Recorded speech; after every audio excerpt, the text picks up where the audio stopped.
Okay, sit back and relax because we're gonna watch a robbery. And not just any robbery, we're gonna watch an armed robbery. And not just any armed robbery. This will probably be the nicest, most polite, most courteous, and well-mannered thing you've seen all day, if not all week. And you may even end up feeling sorry for the robber. Yes, I'm being serious. Roll the clip.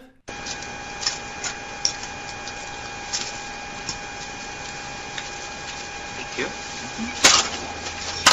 Now, if you do me a favor, Yes. would you empty that till for me, please? Put it right here. What do you mean? Empty the till. Put your bills right here. So I'm robbing you, sir. You sure? Yes, I'm sure. Why do you want to do that? Because I need the money. I've got kids that need to be fed, sir. Fine. I know I am, sir. I realize that. And I really am sorry to have to do this. But I've got kids. How about if I give you $40 and this is it? Well, I can't do that, sir. I've got rent to pay, I've got bills, and the kids need to eat.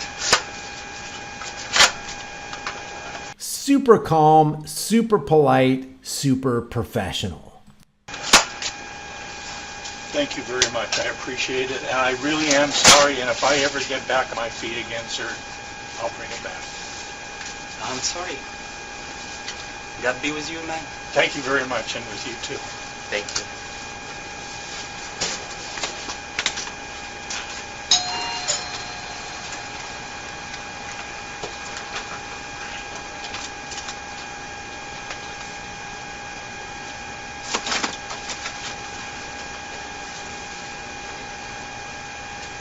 Now, aside from the fact that the guy robbed the store owner more politely than most cash register employees treat their customers, and beside the fact that this is probably the finest act of forced generosity I've personally ever seen, this is still a crime in progress. Now, as sorry as you may feel for this guy robbing the store, he's still threatening the life of another man. A man who doesn't deserve to be threatened. And yeah, the robber may have a family to feed and times may be really tough for him, but the clerk probably also has a family to feed that he'd like to get home to. What happens is people usually let their emotions get in the way and override their logic. They start sympathizing with the criminal and then they start categorizing and minimizing crimes. Some might argue that the guy with the gun has no intention of harming anyone. That's probably not even a real gun. You don't know that, I don't know that, and it doesn't matter.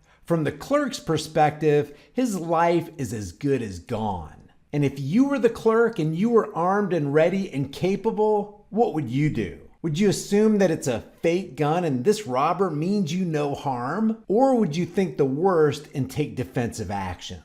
But the greater point I want to make here is that this is an example of how most people see policy enforcing tyrants. Even though the costumed clowns are the ones initiating the criminal action, even though they're the ones who are ransacking your car, the ones who are kicking down your door at 2 o'clock in the morning, and they're the ones burying your face into the gravel, somehow people see the boys in blue as the good guys, as the heroes of society. They're just doing their jobs so that they can get paid to keep society safe and so that they can feed their families. They don't make the laws, they just have to enforce them. Our culture, including Mockingbird Media and Hollywood, sets the government and cops up as the good guys. All the superheroes in every movie works with the cops. Put our cards on the table here, General.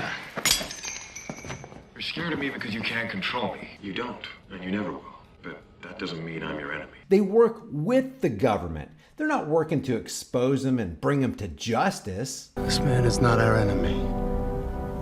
Thank you, Colonel. So while I understand that most people sympathize with nice tyranny or polite tyranny or professional tyranny, it doesn't make the tyranny any less tyrannical. If you disagree, leave your thoughts below. Truth fears no scrutiny. If you haven't done so already, subscribe to the channel, hit the bell notification icon, give it a thumbs up, share it with everybody you know, and don't forget to subscribe to my email list through my website, highimpactflix.com. If you want to support the channel, the links are in the description, and you can grab a hard-hitting conversation starting design from the store. You can put it on a shirt, hoodie, mug, cell phone case, hat, whatever you want. Remember, freedom is dangerous. It's uncomfortable. It's scary. But what's more dangerous, uncomfortable, and scary is not having it. I'll see you in the next video.